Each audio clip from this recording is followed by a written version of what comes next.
건강 특집 전문의를 만나다. 오늘은 남성들의 고민을 속 시원하게 풀어주실 수 있는 분이 찾아오셨습니다.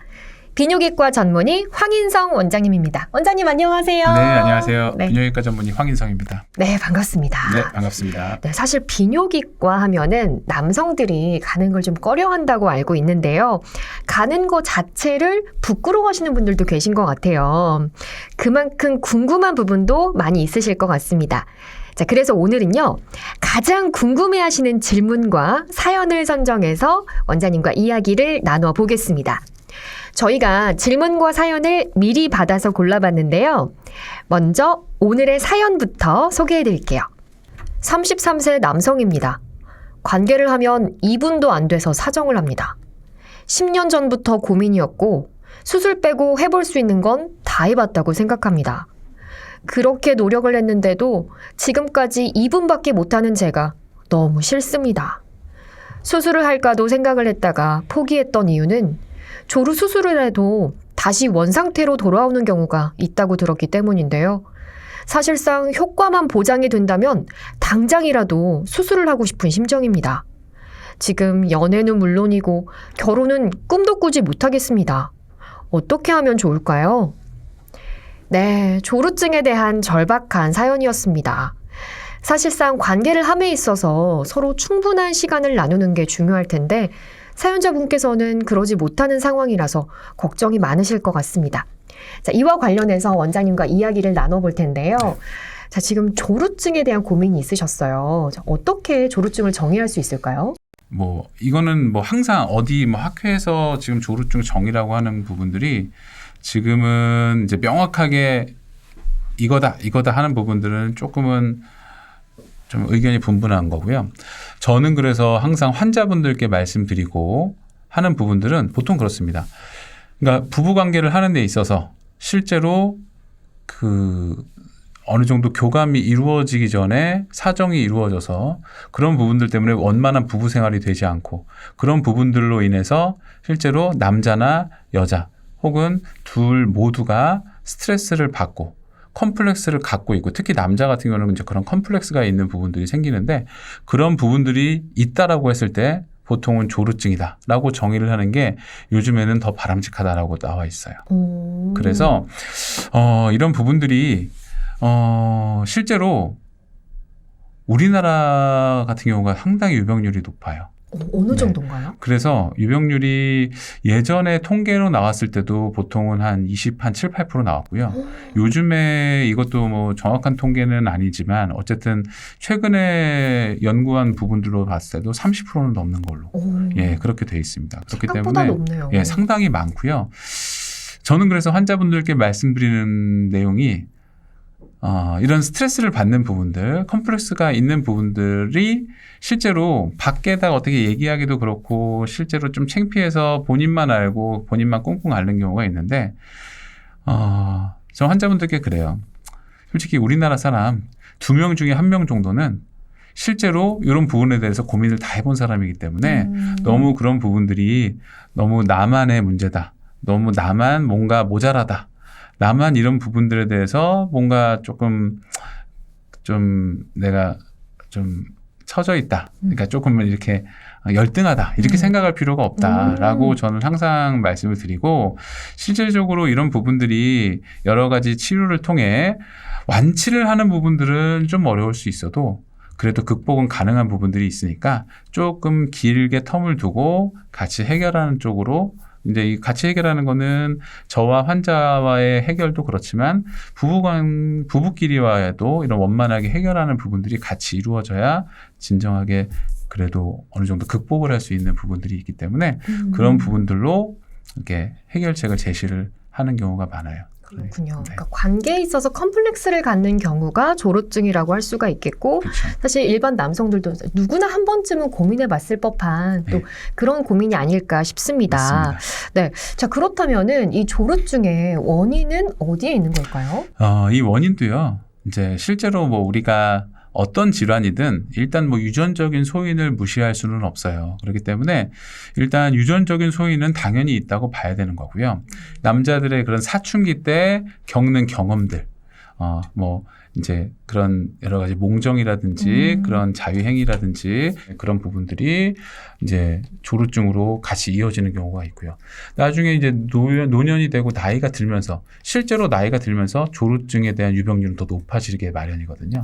실제로 그렇습니다. 그래서 한 40, 50대 되면 보통은 이제 좀 나이가 있으니까 오히려 노화 증상? 그렇죠. 네. 그러니까 오히려 어떻게 보면 나이가 들면서 조금은 둔해질 것 같고 뭔가 이런 감각적인 부분들도 뭔가 좀 무뎌지고 하니까 또 아무래도 나이가 들면서 성경험은 조금 많아지니까 오히려 그런 부분들이 해소가 되지 않을까라고 생각을 하는데 실제로 나이가 들면서 조루증이 더 심해진다고 통계적으로 나와 있어요.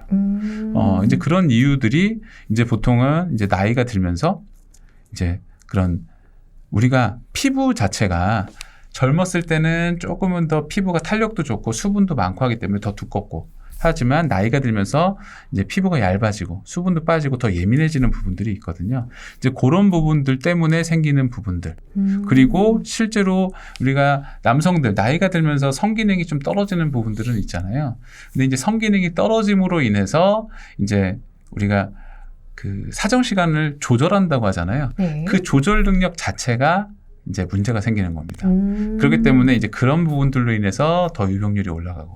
그래서 지금 말씀드렸다시피 이제 정리해서 말씀드리면 어렸을 때 그런 그 사춘기 때 경험, 사춘기 때 잘못된 성인식, 그 다음에 유전적인 소인, 그리고 나이가 들면서 이제 조금 노화에 가는 그런 성기능에 대한 이런 노화 과정.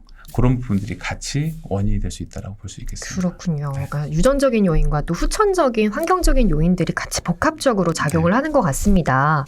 자, 그렇다면 사연자분처럼 어떻게 실제로 조루증 때문에 고민하는 남성분들이 좀 많은지 궁금해요. 네, 실제로 뭐 저희는 이제 비뇨기과이기 때문에 뭐 당연히 그런 분들이 많이 내원을 하시죠. 네, 그렇기 때문에 뭐 저는 되게 많다라고 말씀을 드리는데 실제적으로 아까도 잠깐 말씀드렸지만 유형률이 꽤 되거든요. 네. 그런 분들이 그냥 본인이 끙끙 앓거나 본인 나름대로의 노하우를 개발하는 방식으로 그렇게 이제 이거를 극복하려고 노력을 하는 거예요. 그러니까 실제적으로 병원에 내원하시는 분들은 저는 훨씬 적다라고 보는데 그래도 이제 저희 비뇨기과 내원하시는 분들 그런 분들 보면 정말 가지각색이에요. 실제로는 정말 심한데도 뭐 크게 개의치 않는 사람들도 있는 반면에 뭐 정말 어떻게 보면 사정 시간에 대한 부분들이 그래도 뭐 좀 길게 한 10분, 15분 정도가 되는에도 불구하고 이제 그런 부부 관계가 어떻게 보면 조금의 차이가 있는 거죠. 네, 일단 그 상대방 입장에서는 조금은 더 긴 시간을 필요로 하는데 나는 그 이상이 가지 않고. 그러니까 너무 시간으로 국한되는 게 아니고요.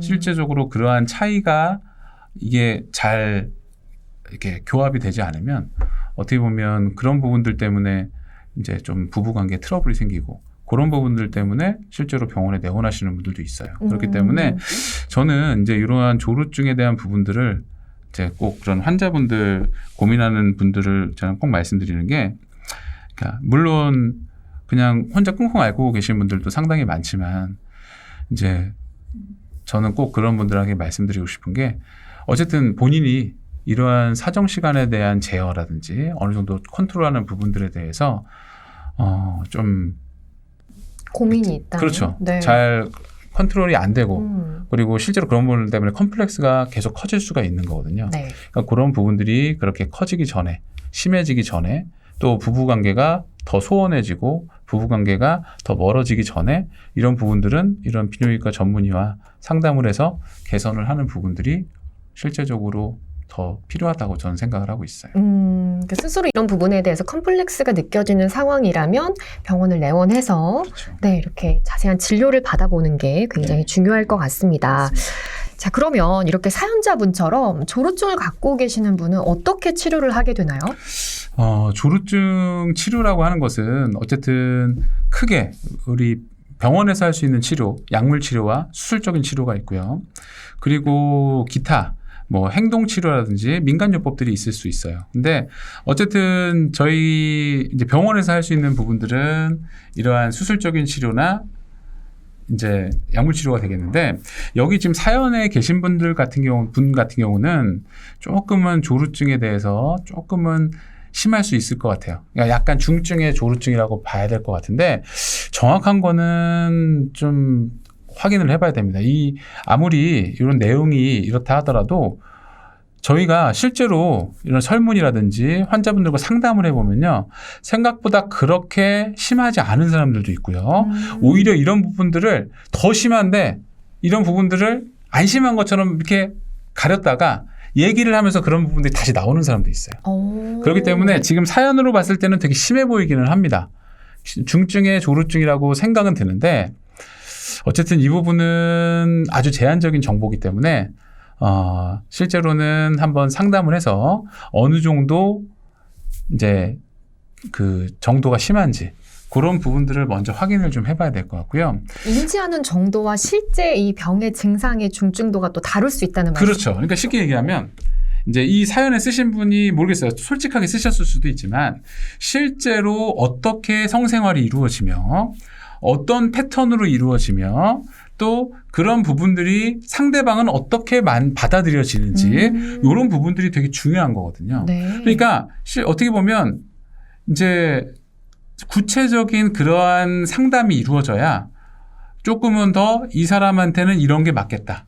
이 사람한테는 이렇게 진행을 해야겠다. 그리고 그분이 말씀하시는 거나 이런 부분들을 봤을 때 그분의 성향도 파악을 해야 되고요. 네, 그런 게 되게 중요해요. 왜냐하면 치료라고 하는 부분들이 수술적인 치료는 어쨌든 뭔가 침습적인 치료이기 때문에 여러 가지 그러한 환자분들의 성향도 좀 파악을 해서 제안을 드려야 되거든요. 네. 그렇기 때문에 그런 부분들을 같이 어느 정도 상담을 통해서 정확하게 알고 말씀을 드려야 되기 때문에 제가 뭐 이분한테는 어떤 치료를 해야 된다라고 말씀드리기는 솔직히 좀 어려운데, 네. 중증의 조루증이라고 봤을 때면 아무래도 단독의 치료 방법으로는 이렇게 쉽지는 않다고 저는 항상 말씀을 드리거든요. 네. 그리고 치료라고 하는 부분들보다는 이제 아무래도 지금보다 호전이 되고 극복을 하는 부분들로 봤을 때는 이제 단독으로는 좀 치료가 어렵다라고 지금 봤을 때는 생각이 들고요. 네. 조금 조금 더 복합적으로, 그래서 약물 치료와 그런 수술적인 치료가 기본적으로 베이스가 깔려 있는 상태에서 그런 행동 치료가 같이 이루어져서, 그래서 어느 정도 그런 부분들에 대한 컴플렉스를 줄이고 실제로 그런 파트너와의 교감을 좀 늘려서 그래서 만족도를 좀 끌어올리는 방법으로 상담을 점진적으로 경과를 보면서 이렇게 진행을 해나갈 것 같아요. 그렇군요. 네. 그렇다면 추가적으로 혹시 이 조루 수술 이후에 혹은 부작용 때문에 조금 두려워하시는 분들도 계신 것 같은데. 그렇죠. 아무래도 어떨까요? 수술적인 부분들로 인한 부작용에 대해서 두려워하시는 부분들이 있는데, 실제로 그 수술을 하고 그렇게 크게 부작용이 있어서 그 부분들 때문에 고생하시는 경우는요, 많지는 않아요. 하지만 일부 그런 부분들이 있는데, 뭐 대표적으로는 이제 우리가 아까도 말씀드렸지만 감각이 좀 떨어진다고 말씀드렸어요. 그렇죠? 네. 감각을 떨어지는 부분들을 이용을 해서 내가 어쨌든 지속하는 능력이 좀 이제 생기는 거죠. 그렇죠? 그런데 감각이 너무 떨어져서 실제로 성관계를 하는 데 있어서 흥이 안 나다든지 그리고 내가 또 그렇잖아요. 좀 예민한 분들은 그런 감각이 떨어지는 부분들이 상당히 좀 두려움. 영구적으로 이렇게 내가 감각이 많이 떨어져서 이게 나중에 뭔가 불능이 오는 거 아닌가? 뭔가 공포심. 이런 부분들 때문에 실제로 발기 자체에 문제가 되는 경우도 있거든요. 네. 네, 그런 부분들이 어떻게 보면 생길 수 있는 합병증이다라고 저는 뭐 말씀을 드리거든요. 네. 근데 보통은 그런 합병증들이 약간 심리적인 경우가 많아요. 아. 네, 뭔가 기계적인 부분들로는 큰 문제가 없는데 그런 부분들을 내가 느끼는 부분들에 있어서 좀 심리적으로 압박감을 갖고 공포심을 갖고 이런 부분들이 오히려 더 다른 문제가 더 생기는. 그렇군요. 네, 그래서 뭔가 발기부전이 같이 생긴다든지 아니면 어쨌든 뭔가 그러한 좀 불편한 통증들이 더 과하게 내가 받아들인다든지 음. 그런 부분들 때문에 오히려 성생활에 더 지장이 오는 경우가 있기 때문에 네. 그런 부분들은 저는 뭔가 특히 수술적인 치료를 생각을 하시는 분들은 그래도 이런 부분들에 대해서는 좀 잘 알고 계시고 수술을 생각을 하셔야 된다고 저는 생각을 하고요. 그리고 실제로 수술을 하러 오시는 분들한테도 제가 이런 부분들을 충분히 말씀드리고 진행을 하는 경우가 대부분이고요. 그렇군요. 그리고 이런 부분들에 대해서 어쨌든 아까도 말씀드렸지만 그러한 뭔가 수술을 한다고 해서 이게 뭔가 기계적으로 그러니까 이런 물리적인 문제가 있는 건 아니에요. 다 되게 심리적인 부분들인 거지 우리가 기질적인 문제로 인해서 뭔가 성불구가 된다 뭐 이런 부분들로 생각을 하실 필요는 없으니까 네. 그런 부분들에 대해서는 좀 안심을 하시고 네. 하지만 어쨌든 조금은 그러한 우리가 합병증이라는 게 그렇잖아요. 누가 어쨌든 모든 사람들이 100% 하나도 없다. 100% 부작용이 없다라고 할 수는 없잖아요. 그렇죠. 그런 부분들에 대해서는 어느 정도 인지를 하시고 그런 부분들이 있음에도 불구하고 내가 치료적인 접근을 하겠다라고 하면 실제로 그렇게 해서 뭐 치료적 우리가 조루증 치료라는 부분들에 있어서 수술적인 치료와 약물 치료는 어쨌든 뭐 병행을 하는 게 전 제일 좋다고 말씀드리지만 다 각계 장단점이 있는 부분이거든요. 그렇기 때문에 그런 부분들을 잘 그 비뇨기과 의사와 잘 상의를 하고 또 이런 부분들에서 숙지를 하시고 본인도 잘 생각을 하셔서 결정을 하시면 조금은 더 조루증을 극복하는 데 도움이 될 거라고 생각합니다. 네, 알겠습니다. 이런 고민들을 이렇게 전문의와 함께 이야기를 나누고 치료 방법도 같이 좀 상담하면서 극복해 나가시면 네, 좀 문제를 해결하는 데 도움이 되시지 않을까라는 생각이 듭니다.